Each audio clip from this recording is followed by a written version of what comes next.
എല്ലാവർക്കും നമസ്കാരം. പുതിയൊരു വീഡിയോയിലേക്ക് സ്വാഗതം. കഴിഞ്ഞ ദിവസമാണ് STPയുടെ ദേശീയ അധ്യക്ഷൻ MK ഫൈസിയെ എൻഫോഴ്സ്മെന്റ് ഡയറക്ടറേറ്റ് അറസ്റ്റ് ചെയ്യുന്നത്. അപ്പോൾ ഇതിനു മുന്നേ ഏകദേശം 12ഓളം തവണ ചോദ്യം ചെയ്യാൻ ഹാജരാവാൻ വേണ്ടി ED സുഡാപ്പിക്ക് നോട്ടീസ് അയച്ചിരുന്നു. പക്ഷേ ഒറ്റത്തവണ പോലും ഹാജരായില്ല.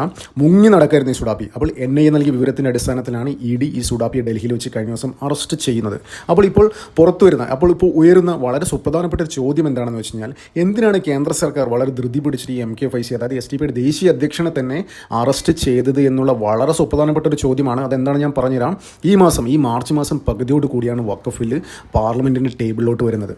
നമുക്കറിയാം, വഖഫ് ബില്ല് ഓൾറെഡി രാജ്യസഭ ക്ലിയർ ചെയ്തു. അതായത് JPC അംഗീകാരത്തോടു കൂടി രാജ്യസഭ ക്ലിയർ ചെയ്തു. ഇനി അത് പാർലമെൻറ്റിലും പാസ്സാക്കിയെടുത്താൽ മാത്രമേ അതൊരു നിയമമാവൂ. അപ്പോൾ ഈ മാസം മാർച്ച് മാസം പകുതിയോടുകൂടി ഈ സാധനം പാർലമെൻറ്റിൽ അവതരിപ്പിക്കാൻ വരും. അത് പാർലമെൻറ്റിൻ്റെ ടേബിളിലോട്ട് വരും. ആ സമയത്ത് ഈ രാജ്യവ്യാപകമായ പ്രക്ഷോഭം സംഘടിപ്പിക്കാൻ ഒരുങ്ങിയിരിക്കുകയായിരുന്നു ഈ STP. അപ്പോൾ അതിൻ്റെ പശ്ചാത്തലത്തിലാണ് STPയുടെ ദേശീയ അധ്യക്ഷനെ തന്നെ അറസ്റ്റ് ചെയ്തത്. അപ്പോൾ ഈ STP പ്ലാൻ ചെയ്ത് എന്താണെന്നറിയോ, ഈ സാധനം അവർ പാർലമെൻറ്റിൽ അവതരിപ്പിക്കുമ്പോൾ അതിന് ഡിസ്കഷൻ നടക്കുമ്പോൾ മൊത്തം CAA NRC സമരം മാതിരി ആ ടൈപ്പ് സമരം രാജ്യത്തുടനീളം, അതായത് CAA NRC സമരം കൂടുതലും കോൺസെൻട്രേറ്റ് ചെയ്തത് ഡൽഹിയിലായിരുന്നല്ലോ. അപ്പോൾ അതുമാതിരിയുള്ള കലാപം രാജ്യത്തുടനീളം സംഘടിപ്പിക്കുക, കുറേ ആൾ കൊല്ലപ്പെടുക, അങ്ങനെയുള്ള ഇതായിട്ട് സർക്കാരിനെ പ്രതിരോധത്തിലാഴ്ത്തുക, ഇൻ്റർനാഷണൽ, അതായത് മൊത്തം ആ വാർത്ത അന്താരാഷ്ട്ര മാധ്യമങ്ങൾ പ്രചരിപ്പിക്കുക, അങ്ങനെ ഇന്ത്യയെ നാണം കെടുത്തുക, അതായത് ഇന്ത്യയിലെ മൊത്തത്തിലൊരു നെറേറ്റീവ് കൊണ്ടുവരിക. അതായത് നരേന്ദ്രമോദി സർക്കാർ, BJP സർക്കാർ മുസ്ലിങ്ങളെ അടിച്ചമർത്തുകയാണ്, മുസ്ലിങ്ങളുടെ ആവശ്യങ്ങൾ, മുസ്ലിങ്ങളുടെ അവകാശങ്ങൾ തട്ടിയെടുക്കുകയാണ്, അവിടെ മുസ്ലിം ധ്വംസനം നടക്കുകയാണ്, മുസ്ലിം കൊലപാതകം നടക്കുകയാണ് എന്നൊക്കെ അന്താരാഷ്ട്ര മാധ്യമങ്ങൾ പ്രചരിപ്പിക്കാവുന്നൊരു ലക്ഷ്യം കൂടി ഇതിന് പിന്നിലുണ്ട്. അപ്പോൾ ഇതിന് ഇവിടുത്തെ സുഡാപ്പി ഫണ്ടും ഉണ്ട്, ഈ ഡീപ് സ്റ്റേറ്റിൻ്റെ ഫണ്ടും കൂടി ഉണ്ട് എന്നാണ് ഇപ്പോൾ പുറത്തു വരുന്ന റിപ്പോർട്ട്. അപ്പോൾ ഇങ്ങനെയുള്ള ഒരു പശ്ചാത്തലത്തിലാണ് STPയുടെ ദേശീയ അധ്യക്ഷനെ തൂക്കിയിരിക്കുന്നത്. അപ്പോൾ കേന്ദ്ര സർക്കാരിന് വ്യക്തമായ ഒരു ധാരണയുണ്ടായിരുന്നു. അതായത് നമുക്ക് CAA NRC സമരത്തിലേക്ക് കേന്ദ്ര സർക്കാരിന് മനസ്സിലായി ഇവരെ ഒരു ശൈലി എങ്ങനെയാണ്, എന്തൊക്കെ ടൈപ്പ് പ്രതിഷേധങ്ങൾ എക്സ്പെക്ട് ചെയ്യാം ഈ വഖഫ് ബില്ല്, അതൊക്കെ കേന്ദ്ര സർക്കാരിന് ഒരു വിഷനുണ്ട്. അപ്പോൾ അതിൻ്റെ അടിസ്ഥാനത്തിൽ തന്നെയാണ് ഈ ദേശീയ അധ്യക്ഷനെ തൂക്കിയിരിക്കുന്നത്. അപ്പോൾ ഇപ്പോൾ പുറത്തു വരുന്ന റിപ്പോർട്ട് പ്രകാരം ഈ MK ഫൈസി ആയിരുന്നു വഖഫ് ബില്ലിൻ്റെ പേരിൽ രാജ്യവ്യാപകമായി നടത്താനിരുന്ന കലാപത്തിനൊക്കെ ഒരു കോർഡിനേറ്റർ മാതിരി പ്രവർത്തിച്ചു കൊണ്ടിരിക്കവെയാണ് ഈ സുഡാപ്പിയെ അറസ്റ്റ് ചെയ്തത് എന്നുള്ള വളരെ സുപ്രധാനപ്പെട്ട ഒരു കാര്യമാണ് ഇപ്പോൾ പുറത്തു വരുന്നത്. അതുകൊണ്ടാണ് ഈ കേന്ദ്ര സർക്കാർ വളരെ ധൃതി പിടിച്ച് ഈ സുഡാപ്പി ഇപ്പോൾ അറസ്റ്റ് ചെയ്തത്. നമുക്കറിയാം, ഇതുമായി ബന്ധപ്പെട്ട് ഇതിൻ്റെ ഒരു സാമ്പിൾ നടന്നു.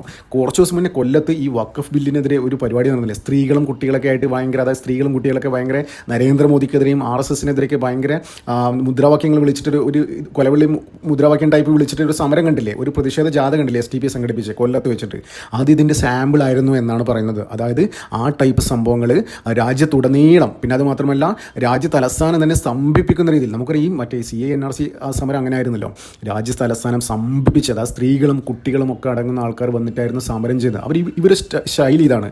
നമ്മൾ ഈ പാലസ്തീനിലൊക്കെ ഉണ്ടല്ലോ, ഹമാസൊക്കെ എന്താ ചെയ്യുക, യുദ്ധം തുടങ്ങുന്നതിന് മുന്നേ തന്നെ ഈ സ്ത്രീകളെയും കുട്ടികളൊക്കെ മുൻനിരയിൽ നിർത്തും. അപ്പോൾ ഇസ്രായേലൊക്കെ അറ്റാക്ക് ചെയ്യുമ്പോൾ കുറേ സ്ത്രീകളും കുട്ടികളൊക്കെ കൊല്ലപ്പെടും സ്വാഭാവികമായിട്ടും. അപ്പോൾ ഇതൊക്കെ വെച്ച്, ഈ പിക്ചർ വെച്ച്, പടം വെച്ച്, വീഡിയോ ഒക്കെ വെച്ചിട്ട് അന്താരാഷ്ട്ര തലത്തിൽ നിന്ന് ഫണ്ട് പിരിക്കുക, പണം ഉണ്ടാക്കുക, ഇതൊക്കെയായിരുന്നു ഒരു തന്ത്രം. അത് തന്നെയാണ് ഇവിടെ STPയും ഉപയോഗിക്കുന്നത്. ഇപ്പോൾ ഈ STPയുടെ ഒരു ഐഡിയോളജി വെച്ച്, അവർ തീവ്ര ഇസ്ലാമിസ്റ്റുകളാണ്. അപ്പോൾ അവരുടെ ഒരു ഐഡിയോളജി വെച്ച് നോക്കുകയാണെങ്കിൽ സ്ത്രീകൾ അവർ സെക്സ് ടോയ് ആയി മാത്രമാണ് കാണുന്നത്.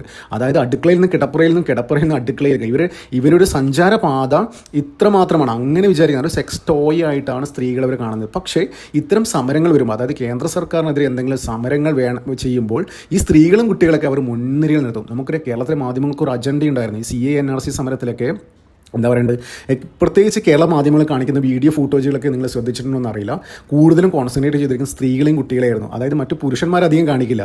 അപ്പോൾ ഓരോ കേരളത്തിലെ മാധ്യമ പ്രവർത്തകർ അവിടെ നിന്ന് ഓരോ ബൈറ്റ് എടുക്കുന്ന സ്ത്രീകളും കുട്ടികളൊക്കെ എടുത്താണ്. അപ്പോൾ ഇവിടെ അത് ജനകീയ മുഖം നൽകാൻ വേണ്ടി, അതായത് ഇതൊരു വലിയ ജനകീയ സമരമാണ്, നരേന്ദ്രമോദി സർക്കാരിൻ്റെ വലിയൊരു ജനകീയ സമരം ഡൽഹിയിൽ നടക്കുന്നു. അപ്പോൾ അങ്ങനെയൊക്കെ എന്താ പറയുക, മുതലെടുപ്പ് നടത്തുമായിരുന്നു കേരളത്തിലെ മാപ്പകൾ. അപ്പോൾ അതൊക്കെ കൊണ്ടാണ് ഇവിടെ കാണിക്കുന്ന ഇവരെ ചാനലിൽ വരുന്ന വലിയ എല്ലാ വീഡിയോ ഫൂട്ടേജുകളും ഇത്തരം കാര്യങ്ങൾ ഉണ്ടാകുന്നത്. അപ്പോൾ ഇത്തരത്തിലുള്ളൊരു സമരം രാജ്യവ്യാപകമായിട്ട്, അതായത് ശരിക്കും CAA NRC മോഡൽ എന്താ പറയുക സമരം തന്നെയാണ് പ്ലാൻ ചെയ്തിരിക്കുന്നത് ഈ വഖഫ് ബില്ല് പാർലമെൻറ്റ് ടേബിളിൽ വരുമ്പോൾ. അപ്പോൾ അതെന്താ പറയുക, അതിന് നടക്കുമെന്ന് തോന്നുന്നില്ല.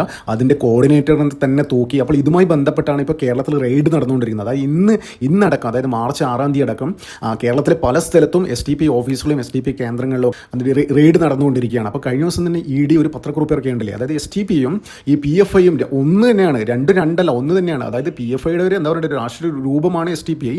പക്ഷേ എന്താ പറയുക, എല്ലാം ബാങ്ക് അക്കൗണ്ട് ട്രാൻസാക്ഷൻ എല്ലാം ഒരു എൻറ്റിറ്റി എന്ന രീതിയിലായിരുന്നു അവർ ഹാൻഡിൽ ചെയ്തിരുന്നത്. അപ്പോൾ ഇതിലേക്കൊക്കെ കാര്യം പോകുന്നത് ഇപ്പോൾ എങ്ങോട്ടാണെന്ന് അറിയാം, STPI ബാൻ ചെയ്യുന്ന തരത്തിലേക്കാണ് ഇപ്പോൾ കാര്യങ്ങൾ പോകുന്നത്. അപ്പോൾ അതിൻ്റെയൊക്കെ ഭാഗമായിട്ടാണ് എന്താ പറയുക രാജ്യത്തുടനീളം റെയ്ഡ് നടക്കുന്നത്.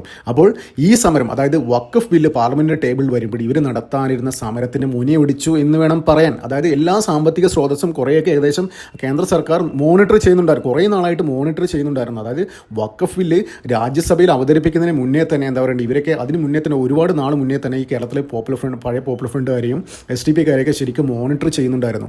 അതായത് ശരിക്കും നമ്മൾ ശ്രദ്ധിച്ചായിരുന്നു, PFI ബാൻ ചെയ്യുന്ന സമയത്ത് ഈ ഡൽഹിയിൽ നിന്ന് എന്താ പറയുക CRPF ജവാന്മാരും NIA ഒക്കെ വന്നിട്ട് സുപ്രഭാതത്തിൽ പുലർച്ചെ 3 മണിക്ക് വരെ നേരെ വീട്ടിലേക്ക് ചെന്നിട്ട് കിടക്കപ്പായിൽ നിന്ന് എടുത്തുകൊണ്ട് പോവുകയല്ലേ ചെയ്തത്. അതായത് അടിവസ്ത്രം മാറാൻ പോലും അവസരം കൊടുക്കാതെ തൂക്കിയെടുത്ത് കൊണ്ടുപോയി. അപ്പോൾ അത്രയും മോണിറ്റർ ചെയ്യുന്നുണ്ടായിരുന്നു. ഇവന്മാർ എവിടെയാണ്, എന്താണ്, എവിടെയുള്ളതെന്നൊക്കെ കറക്റ്റ് മോണിറ്റർ ചെയ്യുന്നുണ്ടായിരുന്നു. അപ്പോൾ ഇവന്മാർക്ക് അറിയില്ല, ഇവന്മാർ മുമ്പ് പ്രസംഗിച്ച് ഓർമ്മയില്ലേ, അതായത് RSS തൻ്റെ വീട്ടിലോട്ടുള്ള വഴി അറിയാം, തൻ്റെ കുട്ടി എവിടെ പഠിക്കുന്നറിയാം, ഭാര്യ എവിടെ ജോലി ചെയ്യുന്നറിയാം, ഭാര്യയുടെ പിതാവ് ഇവിടെ ജോലി ചെയ്യുന്നറിയാം, ഇങ്ങനെയുള്ള കാര്യങ്ങളൊക്കെ വിളിച്ച് പറഞ്ഞ് ഓർമ്മയില്ലേ. അപ്പോൾ ഇതൊക്കെ ഇവർ ശ്രദ്ധിച്ച് നടക്കുമ്പോൾ ഇവന്മാരെ എന്താ പറയേണ്ടത്, ഇവന്മാരെ ഫുൾ ഡീറ്റെയിൽസ് അവിടെ NIA അന്വേഷിച്ചുകൊണ്ടിരിക്കുകയായിരുന്നു, മോണിറ്റർ ചെയ്തുകൊണ്ടിരിക്കുകയായിരുന്നു. അപ്പോൾ അതേമാതിരി തന്നെയാണ് ഇവിടെയും സംഭവിച്ചത്. ഈ STPI കാരുടെ എല്ലാ ഡീറ്റെയിൽസും കുറച്ച് കാലങ്ങളായിട്ട് ഈ കേന്ദ്ര അന്വേഷണ ഏജൻസികൾ മോണിറ്റർ ചെയ്തുകൊണ്ടിരിക്കുകയായിരുന്നു. അപ്പോൾ അതിൻ്റെ അടിസ്ഥാനത്തിൽ വ്യക്തമായ വിവരം കിട്ടിയിരുന്നു.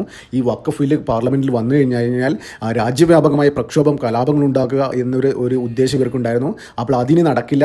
ഇവർ ഉദ്ദേശം എന്താണെന്ന് വെച്ച് കഴിഞ്ഞാൽ ഡൽഹി കലാപം ഉണ്ടായില്ലേ, ഡൽഹി കലാപത്തിൻ്റെ സമയത്ത് കുറച്ച് പേരൊക്കെ കൊല്ലപ്പെട്ടില്ല. അപ്പോൾ രാജ്യത്തെ അന്താരാഷ്ട്ര തലത്തിൽ നാണം കെടുത്തുക, മൊത്തത്തിലൊരു മുസ്ലിം എന്താ പറയുക കൺസോളിഡേഷൻ ഉണ്ടാക്കുക, വികാരം ഉണ്ടാക്കുക. ഇതിനുവേണ്ടി ഇന്ത്യയിലെ എല്ലാ പ്രതിപക്ഷ പാർട്ടികളും സപ്പോർട്ടാണ്. അതായത് കോൺഗ്രസ് പാർട്ടി അടക്കം സപ്പോർട്ടാണ്. അത് ഇതിന് വേണ്ടിയിട്ട് വിദേശ ഫണ്ട് പോലും അവർക്ക് കിട്ടിയിട്ടുണ്ടാകാം. അപ്പോൾ ഇതൊക്കെ മുൻനിർത്തിക്കൊണ്ടാണ് എന്താ പറയുക അതിനൊക്കെ തടയിടാൻ വേണ്ടി തന്നെയാണ്, മുനിയൊടിക്കാൻ വേണ്ടി തന്നെയാണ് എല്ലാ STPI കേന്ദ്രങ്ങളും ഇപ്പം ഈ അന്വേഷണ ഏജൻസികൾ റെയ്ഡ് നടത്തിക്കൊണ്ടിരിക്കുക. ഇന്നടക്കം റെയ്ഡ് നടന്നുകൊണ്ടിരിക്കുകയാണ്.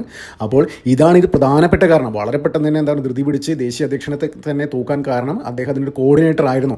ഇത്തരത്തിലൊരു സമരം സംഘടിപ്പിക്കാൻ വേണ്ടി അതിൻ്റെ കോർഡിനേറ്റർ ആയിരുന്നു. അപ്പോൾ എന്തിനാലും നമുക്ക് കാത്തിരിക്കാം. ഈ മാസം മധ്യത്തോടു കൂടി ഈ ബില്ല് എന്താ പറയുക പാർലമെൻറ്റ് ടേബിളിലോട്ട് വരും. ആ സമയത്ത് ഇനി ആ സമയത്ത് ഇവന്മാർ എന്തെങ്കിലും അഭ്യാസം കാണിച്ചു കഴിഞ്ഞാൽ എന്താ പറയേണ്ടത്, അമിത്ഷാ വേറെ നടപടിയിലോട്ട് കടക്കും. സാക്ഷാൽ യോഗിയുടെ സ്റ്റൈലായിരിക്കും പിന്നെ അമിത്ഷാ കാര്യങ്ങൾ കൈകാര്യം ചെയ്യുന്നത്.